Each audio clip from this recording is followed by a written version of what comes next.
Leanne. It's a great try and it finds the top corner. West Brom are going to be relegated from the Premier League. On the attack, Brownhill back into the path of Chris Wood. And it's 2-0 to Burnley. Fulham heading down, trailing 2-0 to Burnley. City a 2-goal lead. Oh no! Welcome everyone to another episode of Football Armchair Experts, where we pretend to know everything, but actually we know nothing. And of course, this week we will be once again previewing the weekend's Premier League matches. This week it will be Matchweek 36. Here with us today, not to take any umbrage to any of the questions asked of them, Liverpool fan Imran, Chelsea fan Robin, Newcastle fan Manjun. I myself, Mark, I'm a very disappointed Fulham fan. There. So, if anything we've learned from the past weekend's games is that what comes up must go down.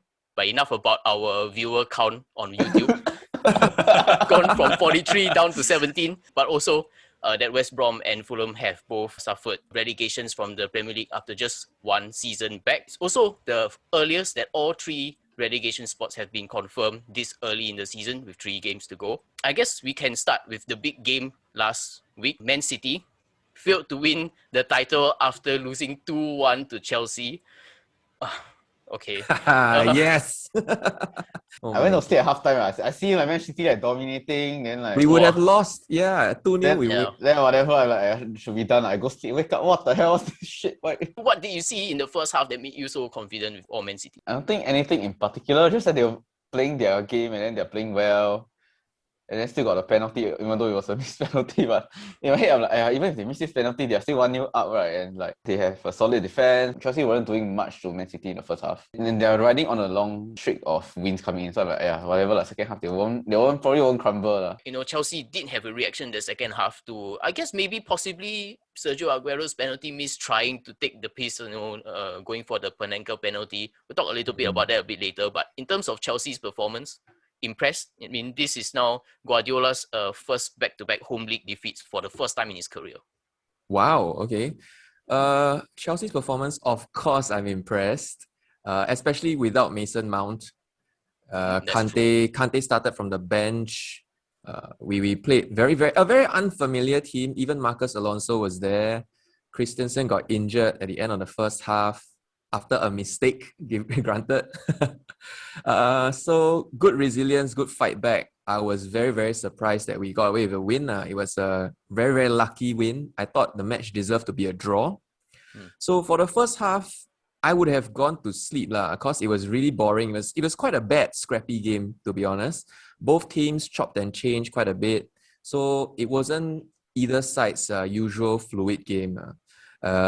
Pep could be trying to mask his own tactical plans for the Champions League final, right? Suddenly playing 3 at the back. And Galaxy brain again. But he was lucky that they got into the lead because Chelsea kind of, lacked concentration at the last 5 or 10 minutes of the first half. The mistakes happened. And when the penalty was considered, I thought that was game over. We lost it. That sort of 5 minutes collapse kind of reminded me of the Chelsea against Arsenal game. Where suddenly it seemed as if Chelsea just completely switched off and then the goal started flooding in. Exactly, or like another West Brom type of defensive performance. Okay, West Brom a bit different with 10 men, but okay, yeah. Yeah, I was very scared because then when Aguero panenka, woo! So happy Mendy didn't commit fully to the dive. He made it look so easy, but very, very lucky. After that, I think it was written. It's almost scripted, that Chelsea were gonna fight back. And I thought I would be very happy with a 1-1. The whole aim, I think, of this game is not to lose. But as it turns out, fantastic. Very, very lucky, fantastic result that got us into 3rd place. I feel much more confident now of our top 4 finale, final position. Just nice, we were talking about penalty techniques last week in our episode. I guess you can ask Manjun, what do you think about his decision to go for the panenka? Sure, I don't blame him. Imagine if he went in, what a way to end your career. What a way to win the title. So I get it. So I guess it was on his head, okay, I got this plan. If I got a penalty, I will shook the world. But he also shook the world, who asked him to do this kind of thing. But the thing I'm find it quite strange is that why does he have to apologise for missing the penalty? Right? Yeah. Like, I think it's only his first penalty miss this season. I'm not so sure. I think Crystal Palace has have like missed way more penalties than this, and no one is apologizing for it. So I guess no one tried panenka. yeah. I mean, I don't know. I lost the game lah. I mean, technically, I've seen worse penalties than this. I think Simon Zaza's penalty is worse than this. So yeah, quite an iconic miss also, that one. yeah, Euros, I he think. is the whole Man City. I mean, who else is there? I mean, he built Man City from the ground up. I mean, who's the second best Man City striker nowadays? Paul Dikoff, I don't even know. Like, someone so formal the way he apologized. It's like he like set something on fire. He killed somebody. Oh, I apologize for my mistake. I'm not going to do it again. Ay, poor thing, that boy. Maybe this is nitpicking a little bit since Chelsea actually did win the game, but Timo Werner actually had 2 goals ruled out offside. And I think one of the pundits was saying that, seems like Timo Werner is forever offside. Like, I've never seen someone score so many offside goals. I mean, yes, he's getting the chances and all that, but do you think there really is some sort of like fundamental issue with why he's always been caught offside? Is it because he's short? They can't see above people. No, to be fair, I think Morata also a lot. Every time watch him, always offside. Yeah, I think he's just a bit over eager, but I don't think it's eager a to big impress problem. kind of thing. Yeah, too eager to use his pace, which is too hard. honestly his only skill set, his pace. But that's kind of ironic. Like, if you know you are already very fast, like, Yeah, don't have to players be that like Morata isn't very fast, so you Mm. can kind of understand he kind of wants the extra inch, the extra jump start to try and beat the defense. But Werner is fast one. I think maybe it's just the goal drought. I'm sure it affects him mentally. Like, he wants to get the goal pretty desperately. And not every match is going to be like the Real Madrid, the ball from the sky after a crossbar for him to header in. So I think he's just a bit over eager now. But I remain confident in him to turn it around next season. Both teams sort of did rest players. So can you really take anything from Chelsea beating Man City twice now? Once in the FA Cup semi-final. So does it lead to anything in the Champions League final in terms of like psychologically or mentally? That's the thing. Like, I was thinking about it. Like, psychologically, it can work both ways. I feel like losing might be better psychologically. The revenge mindset feels stronger than I can do this. Because now you have a risk of complacency, if anything, or overconfidence. But no, I don't think so. Yeah, I don't think finals, no one will go in and be like, oh, we're going to win. I think you go in confirm nervous. Yeah, so I don't think this means anything for the Champions League final. This is not the true Man City or Chelsea that's going to appear. It's going to be a much better, more intense game in the Champions League, for sure. Okay, I guess one last thing on this Man City Chelsea thing. Thomas Tuchel, of course, is the first manager to reach the Champions League final, 2 different clubs, back-to-back seasons. Yeah, so I guess he does deserve some sort of credit. I think even maybe Gary Neville was saying possibly manager of the season, although coming in the last 3 months, is that really manager of the season? But I guess I think I remember Robin was saying that he felt quite upset, understandably, that Frank Lampard got sacked so early, in his tenure at Chelsea. Does this vindicate that sacking now? Definitely, man. No doubt, no questions. Like, Tuchel has more than proven himself to be a solid manager and tactician. Yeah, so way better than Frank Lampard. I think Frank Lampard would not come close to what we are at right now. Unfortunately. I think he found his best 11 quite fast. Tuchel, and I think he had quite a logical and like very organized way of doing it. I mean, not organized, but in a sense, I remember the first few games he was in charge of Chelsea. Well, everybody had a chance to play. Even Kepa also at some point also. Yeah. Back in the net, back in the goal. Then you're like, what's going? I mean, not say what's going on but you know that he won't last. But I feel like from his point of view, it's like, okay, I give everybody a chance really, and see who do well, who never do well. Then it's also easier to justify dropping certain players. So it's like a very and then he just after that just sort of played settled on his formation, settled on like his first team and like the subs and all pretty fast. But he wouldn't give like Marcus Alonso a chance also. And he scored the winner. Yeah. So even though he's not playing, even though Ben Chilwell is playing over him now, and he gave it's like even old players like Aspilicueta suddenly can come back in and make such a impact. Like even displacing Reece James from the squad. So it's like it says something that like he can like utilize the players, like how well he can utilize them, or like at least spot their form, spot their talents or whatever. Because like these few months you can't really change anything much with regards to the players' ability. Right? You have to work with what you have. And particularly for the first few weeks, it's also not really your squad, it's not really your tactics per se, right? You can only do the minimum to make them play together, but it's about finding the right mix of players to play together. So I think he did that very well. Let's try this again. Man City will win the title if they beat Newcastle. It will be their third title in 5 years. Newcastle 11 points in the last 6 games. I think pretty much one of the form teams of the Premier League. Manjun, do you owe Steve Bruce an apology? What are you talking about? Since when does it come to this? No, I'm not at all. I feel he's been lucky all whole season. You know what I mean? Like he has been saying like interviews like, oh, we're very lucky to have. I mean, it's good that we have our like best players back. Like, isn't that what you should? Like, he's the bare minimum I expect of the team. Like, to be honest, like not I'm trashing Leicester, but at least playing decent football. So then okay lah. I mean, I'm not gonna apologize to him. Like he made me quite headache lah for the middle of the season. I don't think I should apologize for that. Okay. Maybe only now that I get a rest. Yeah. Joe Willock, of course, scored for the 4th game in a row. I know Steve Bruce has been going around talking about how his master stroke at getting Joe Willock in, hoping to convert him into like a permanent transfer now. He's the first player to score 4 games in a row since Papi Cisse. Oh, really? Oh, that's so long ago. Oh my god. And of course, impressive. Newcastle were like, at one point, they were 4-0 up against Leicester. No, I watched the highlights, right? I feel like it's more of like Leicester's breakdown more than it's Newcastle's brilliance. Like, typically their defenders don't really score that much. But then this game, like, I felt like they were super clumsy, in a sense.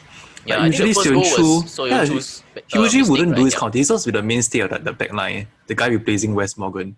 And he's another that he was screwed up so badly. I mean, and players like Timothy Castagne, usually they won't be messy as like this. So I don't know. Maybe it's the Callum Wilson effect. Like, I'm not too sure. But the game against Man City, how foolish do I want to be? Let me see. Imagine if you like get a draw or something, right? Well, he'll go crazy in the interview. You say bullshit. Like, oh, if we had our team for the whole season, we're probably training for top 6. This kind of bullshit. He's already saying something similar to that already. Something, right? Okay, but I'll just go for it anyway. You know what I mean? They stun me once, they'll stun me twice. So... Okay. But if you predict the score, then they won't stun you already. Because you That's true. Oh yeah, I predict a loss. Oh, that is right. Okay. Straight to the point. I'm gonna go for 2-0 Man City. Okay. Robin, will you be more daring and say Newcastle get something out of this? Nah, I don't think so. As much as I would like them to, I would really want Man City to win the title as late as possible, so they expend more energy before the Champions League. But I think this is when they're going to win the title. I would say Man City. I also go for 2-0, same. 3-1. Okay. A little bit of credit. I mean, they scored 4 goals last week, so what makes you think they can't score at least 1 goal this week? That's true. What if they win the league before, like Man U loses? Oh yeah. Of course, that's another possibility. If Man U lose to Liverpool, then of course, this game will become a dead rubber already. Now go Man City 2-1 win against Newcastle. Fulham and West Brom both went down after defeats to Burnley and Arsenal. We can start with Fulham first. 2-0 loss to Burnley at home consign us to our 2nd relegation in 3 seasons. So of course now 1 point in 7 games since our win at Anfield. Hey, Mark, so what happened? Is it you all played badly? Actually, didn't play badly. It's just Burnley took their chances and we didn't. It's as simple as that. So it's an even game. It was quite an even game in the first half. Second half, Burnley stepped back, but there's not really any clear-cut chances also. I think by halftime, 2-0 was done already. We needed to win, so we needed 3 goals in the second half. So halftime 2-0 already. Damn. Yeah. Oh, Southampton's only all the way 17. Not like matters anymore, but yeah. Disappointing end to the relegation battle in the end. Yeah, it is. Didn't build up to anything. No build up at all, because like the team's already too far back. We were still talking about like possibly we can still live stream the our reactions. Yeah, but well, I mean, still possible if Chelsea and Liverpool. They're not facing each other, but last day of the season. okay, in terms of the coming up again, I know maybe this is quite hard to predict in terms of because this is not your team, unlikely that you will know much about teams at the bottom also lah. But do you think Fulham and West Brom will have much chance in coming back up? I mean, Norwich and Watford both bounced back up first time of asking. Because Norwich kept everything the same. In Watford, did they go down last year? Or the year before? Last year as well? Last year. Oh shit, but more or less they kept the same team. They kept their star players. Like Ismail Sarr is there. Everybody else is there. I think Watford, other than Ismail Sarr, a lot of their stars did leave though. I think what's his name? Pereira is no longer there. Mm-hmm. Yeah, that's true. I think Deulofeu is not there also. But I mean, I do somehow feel that West Brom has a higher chance of coming up than Fulham. Like West Brom, were they champions the year before? Or second place, something like that? Leeds were champions. Yeah, right. Then Fulham had to go through the playoffs. So yeah. I'm thinking, probably West Brom. I feel like they'll keep most of the squad, usually like the constant, besides Pereira. Probably, yeah. Probably Mateus Pereira probably will leave. Yeah. As for Fulham, I mean, looking at their squad now, it's more or less a championship side. To be honest. I think the issue here is that we have a lot of players on loan. So a lot of these players will go back. I mean, in terms of Ruben Loftus-Cheek, I think, to be honest, Robin, you can have him back. He's not done anything the whole season. Good luck to him over at Chelsea. I doubt that he will be troubling your first team anytime soon. But yeah, I guess, there were some successful players that have come. Areola, Lookman. Possibly Lookman might convert his loan, but, not sure about that. Yeah, I don't think your three lone stars will even stay. Your Areola, Areola will definitely not stay because obviously he was on loan from PSG at a Champions League club. Why he would rather stay on the bench at PSG rather than swap it for the Championship. I think actually the problem is of course having to rebuild a side that even some players didn't really play a part in the Premier League also. So can you really get them motivated to go again? Then maybe they get replaced once we're up again.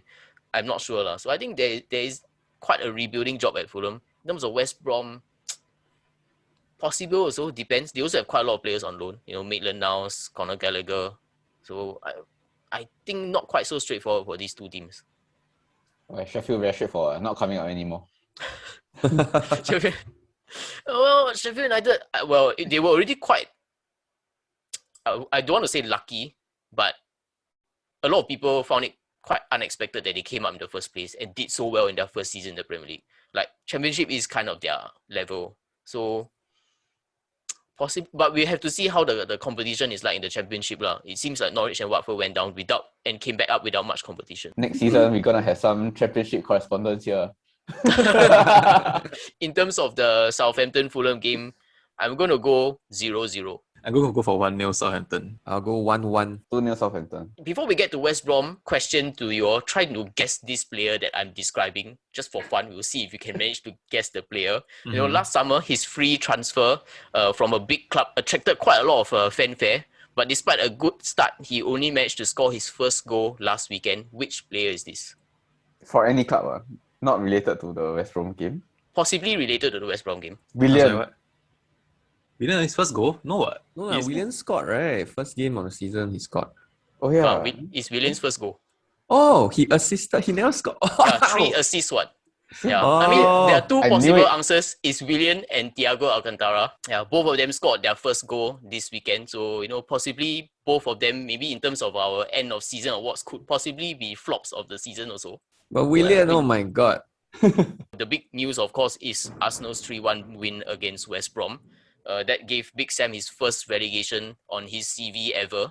It must hurt for Big Sam, especially it's come against his mortal enemies, Arsenal.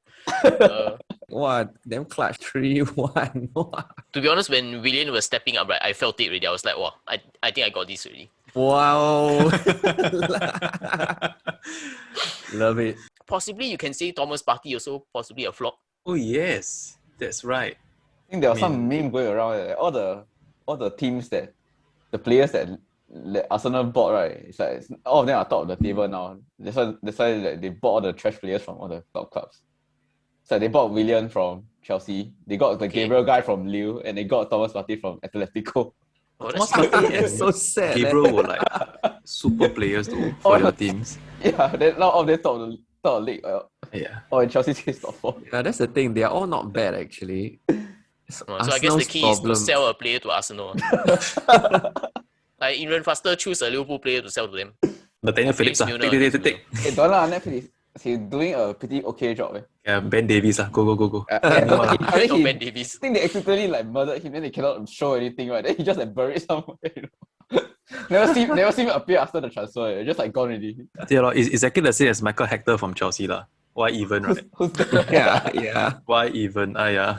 I saw a news article today about Marco Van Ginkel. He still is on loan from Chelsea at PSV. Oh His my fifth god. consecutive season at PSV already. Wow. Don't know what the hell you all doing. I think he can be captain of PSV, that kind of man.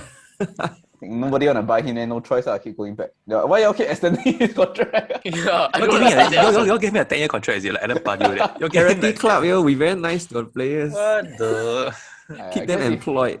I guess if there's not much cost, right, then you always unknown, then there's no cost, right, technically. Or maybe Anyway. their loan system too big, then they just like, lose track of who got what. Oh, yeah, sometimes he's still on loan. Yeah, screw up, but too many names already. This one like football manager, like you let the director of football handle the contract extension. They're like, hey, shit, this guy go and extend the contract again. Okay, in terms of Liverpool's game against West Brom, would there be a reaction from Big Sam's baggies or not? I don't think Big Sam won't be there yet. He probably pack his bags and move on. He should have left last week, I tell you. At this point, West Brom nothing to play for already. Liverpool all to play for. I think it's a bit disappointed in Liverpool if they don't win this shit lah. Yeah, so I think 2-0 Liverpool lah. 2-1. 2-1 Liverpool. Go for 1-0. 2. Sorry to Liverpool. That's not clarify. This kind of thing have to always clarify. You know, Manjun has always been one who's a bit more daring with his He's my predictions. bottom of the table, right? But yeah. Okay. I mean, yeah, it's still a little bit of time to have a comeback. I don't Thank know. God our league, right, is a non-relegation league, so I can Singapore Super League. You know, even if they don't get top 4, West Ham are 4 points away from their record points total. So maybe still David Moyes, possible manager of the season. West Ham will start their run of 3 games, which would decide whether they finish in the top 4. West Ham will face Brighton at the Amex Stadium. I'm going to start with Robin first because I guess he's going to predict a West Ham win. Yes, I'll predict a West Ham win. They should learn from their defeats. But I think it'll be quite narrow because Brighton have been quite decent, to be fair. Like, Welbeck has really been quite decent, to be fair to the guy. So I think it'll be a narrow West Ham win. I think it'll be 1-0. Back to differ. I don't think Daniel Welbeck is that good. I feel he's been trash this season. He does one spin and score 1 goal. You think he's very good? No lah. You have to watch his play, man. He's good for Brighton. Yeah, but he allergic to scoring goals one. Every time he get near the goal, right, he will like fall over and then all that. He cannot. He like too nervous. I don't At know. Arsenal, especially.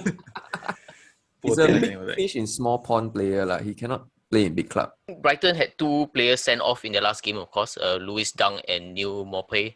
So Oh yeah. possibly Stupid though. Brighton won't be at their best also. I'm going to go 3-1 West Ham. Wow, Mark very confident at 3-1 now. Jailings is back. 3-1 is the new 2-2. I think I'll go for 2-1 2-1. I do expect West Ham to win their final 3 games lah. Big win? Okay, I'll go for a big win 3-0 West Ham. West Ham, of course, had their defeat last weekend against Everton, who I think, still despite that win, probably no longer in the Champions League fixture. Now they're probably playing to finish in the Europa League spots. Everton, of course, have the softball this weekend. They are against Sheffield United at home. I think this one is the one we can go one shot lah. Anybody going to go with anything but the Everton win? No. Nope. Okay, so we can go start with Imran. 2-0 Everton. I'll go 3-0 then. Oh, I was going to go for 0-0 but since everyone's up the train. Sure, you can go 0-0 if you want. No, but I want Everton to win. Let me see. But Everton, you never know. But okay, I'll go for 1-0 Everton. 1, 2, 3 taken already. So am I going to go higher than Go that? for guess goal you- for- Everton rarely score that many. Now Kevin Lewis is scoring Sheffield again. Yeah, He Kevin Lewis. scored like 12 in the first 12 games and now he's Okay lah, got 3 okay lah. like, whatever. But this one is like the most ultimate pressure for no reason. 5-0. Everton 4-0 Sheffield United. lah. Me Sheffield cannot score, man. We just don't trust. 4-0 Sheffield United. Okay. Who's going to According score? to your faith Partially, in, we have to do our viewers and listeners a bit of service also. Must give them a little bit entertainment. Next will be Spurs. Under Ryan Mason now totally just floundering already. They lost 3-1 against Leeds. Even though Son Heung-min did score for Spurs. Leeds, initially we were talking about how they don't ever beat teams above them. Now Leeds have beaten Man City and beaten Spurs because they drew against Liverpool, drew against Chelsea. Their record against the Big Six is now starting to look very good. They are unbeaten at home against the Big Six, the first promoted team to do so since Birmingham in 2009. Leeds ending the season strong. They will be facing against Burnley. I don't like Burnley. I just quite fancy Chris Wood. I think he does quite well. So I still don't think they are enough for Leeds as a team. Leeds are just superior to Burnley in almost every aspect. 2-1 Leeds. All I know is that looking at Leeds on the table, it just cures my OCD. Like they're the epitome of like mid-table and like consistency. 15 wins, 5 draws, 15 losses, 0 goal difference, 50 points. Right in the middle of everything. Cures my OCD instantly. But yeah. You should predict a draw to continue the equilibrium. Well, that's true. But then they have to draw all their games then the they end of the end up season. with- Really, what? Yeah, they cannot. They lose one, they draw one, they win Yeah, one. they can win one, lose one, draw one. They end up That's with okay. 54 points. It's a weird number. You know what I mean? When they can end up with 55 points, that's amazing. But you know Leeds, right? They can do this kind of bullshit. Right? They can just end up losing to Burnley. So I got to go for it. 1-0 Burnley. I have confidence in Leeds. I think they play a better brand of football. They press very well. They whatever. Wow, that's analysis top notch. Okay. Like what? I mean, we've Cutting been edge saying, analysis of football unchecks. I feel like I've been saying the same thing about Leeds every week. It's like, oh, the other Delta, they like. Is that no one sponsoring us, guys? Very level. Do they have the exact same I'll go 1-0 schedule Leeds as lah. West Ham? Yes, Leeds. they do. After the Burnley game, Oh, okay. Southampton and West Brom are the last 2 games. Okay, since no one has gone away, I'll go for a draw. 1-1 Burnley Leeds. Spurs possibly also might join Arsenal on the bench in not going for any European football next season. Manjun, what do you think of like Spurs' overall season though? I mean, their start was great. I mean, they're 2 best players. But what the flying hell happened? I'm not too sure. Did Mourinho that drain all the spark out of the team? Because me on paper, I would still expect them to win majority of their games. Because I feel that any one point of time, they should still have the 2 out of the best 3 players on the field with Son and Kane. Don't know. I wish my team could have like a squad like Spurs. What if Steve Bruce was the manager of Spurs? Oh, that's hard to say. I mean, I know this is like a Steve Bruce like wet dream or something. This will never happen, but yeah. I mean, I don't think there will be that much difference from Mourinho. Maybe just slightly worse. No, I think Steve Bruce can somehow do a better job. Oh, okay. Yeah, I Steve think Bruce so, a better eh. manager than Jose I think Mourinho. he can. I mean, if he can bring this shit like Newcastle team, okay, I would say that if we had our players healthy, like what Steve Bruce said for entire season, we would comfortably be mid-table. Gonna brainwash by Whoever. Steve Bruce really. And whoever. Watch I those mean? interviews. Walao, I mean, come on, if you watch the games like Callum Wilson, you vomit blood like me. Okay, I'll briefly say that with Steve Bruce, Spurs will do better. Okay, but in terms of this game, Spurs don't have Steve Bruce, they have Ryan Mason instead. It feels like a 2-2. I'm gonna go with 2-2. I'm going to go 1-0 Spurs lah. I think I'm gonna be a bit more brave. I think I'm gonna go for a Wolves win. Wow, okay. Just for the fun of it. I think Spurs, I think there's also nothing much going on for them already. I don't think they're really playing for anything. Are they really motivated if you're playing for the Europa League? I don't think so. So it's like whatever, you in, you're not in, you don't really care, right? And there's like no motivation at all with this like random young manager. Like people know he's not gonna be in the job next season. So they're also not building for anything now. It's like just trying to end the season only. So I think it's gonna be 1-0 Wolves. I'm actually going for a bigger Spurs win because Wolves were really, really very, very bad. Like they played terribly. They only managed to win Brighton, right? Because of the red card.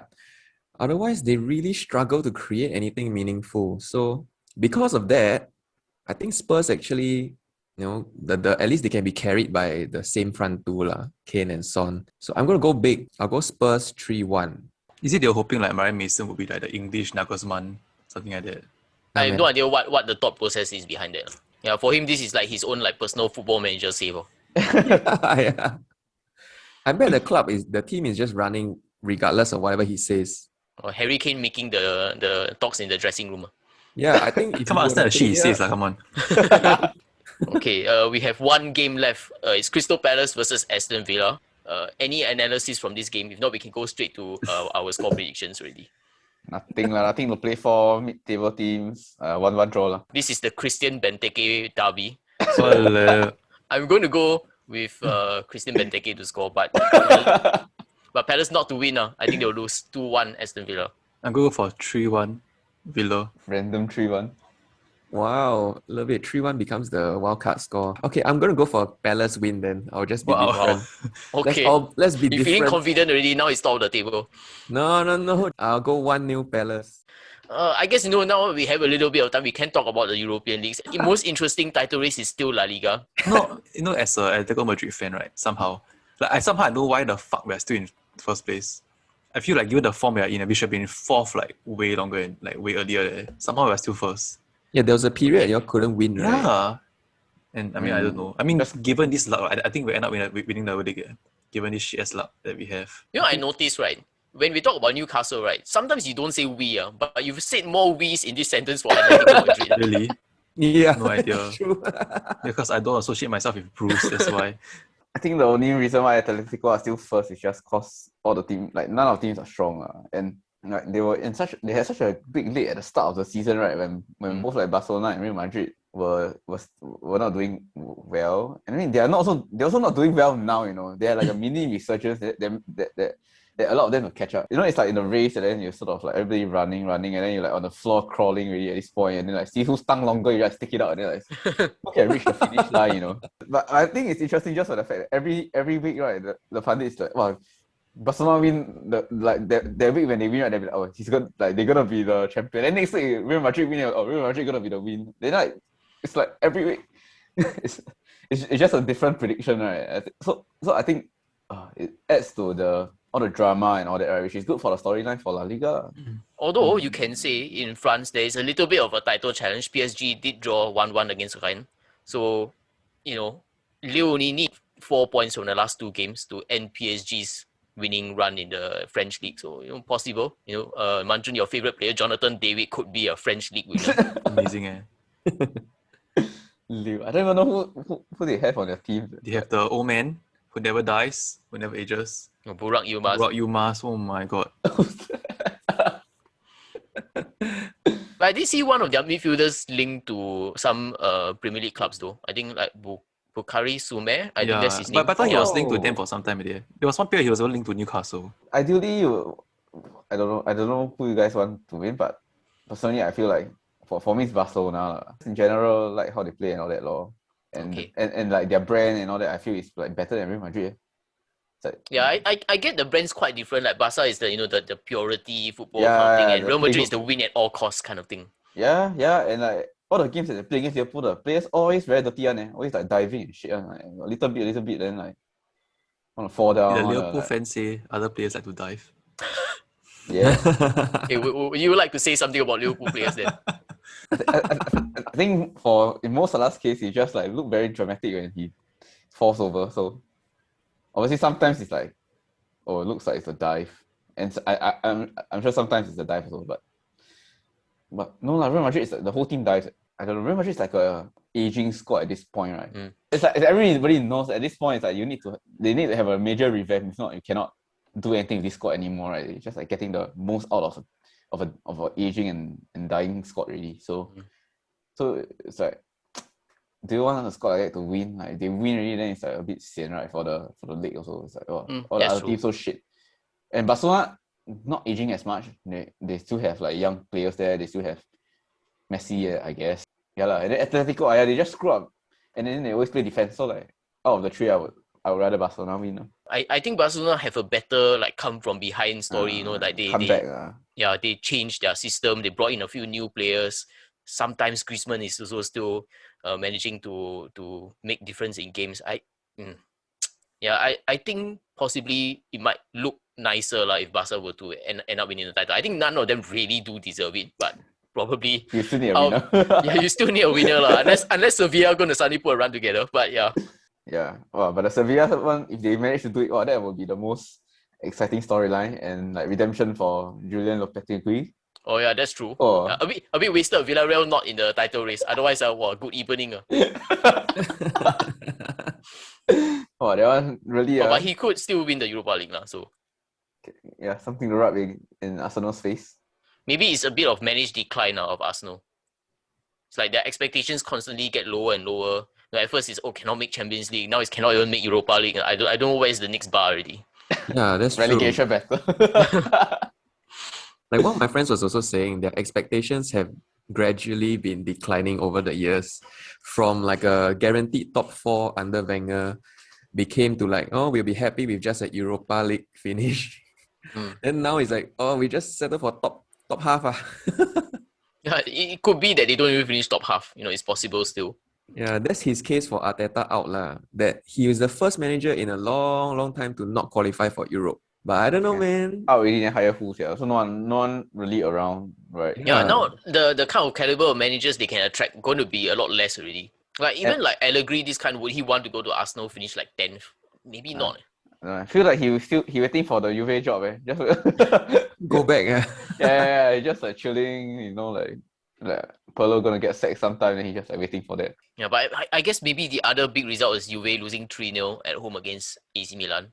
Now they dropped to 5th in the Italian table. They could, like they were talking about, they wanted to exit the Champions League to go and join the Super League. I think they got the first part done already. There's so much slander on Ronaldo on not being able to carry this team. Because honestly, his team is not very good lah. I don't think I can say that about Juve's team. I think it's still good. It's still like yeah, correct. These players are decent players that, I'm sure can still finish in the top 4 in the Italian league. Top 4, sure. They sacked Allegri after he won them consecutive league titles. Not that the league title is like a very big challenge also. It's a bit like PSG, right? Like you win, you're expected to win. Like you don't really get much credit for it. You won the Champions League. But see, you try to fix something that's not really broken, and then you have to go for that extra, like, I don't know, few percent to win the Champions League. But in the end, you go like 10 sacks back. Start already. Start really, okay. So no protest this time. Damn it. Wow, I was hoping they protest enough and then Liverpool just get a 3 Oh my points. god, hey, Man U playing the B teams. Man U's team is unrecognizable, man. Who is Anthony Ilanga? Yeah, that means this is now Leicester's 3 points to lose. It's so weird. Yeah, what's the point? Why rest so many players against Leicester? Yeah, they're not even playing for anything already, right? Playing for Europa League final. Yeah, so basically they just need to manage their squad until Europa League already. Like, would you not give up the league? I would lah. Yeah lah. We're starting a live stream. Yeah, this is Today is the first time. Live reaction. Donny Van de Beek finally getting to start the game. Score now. Okay, that's it. Score already. Oh, really? Score already. That was top 4 for Leicester. Okay, guys, end of show. Who scored?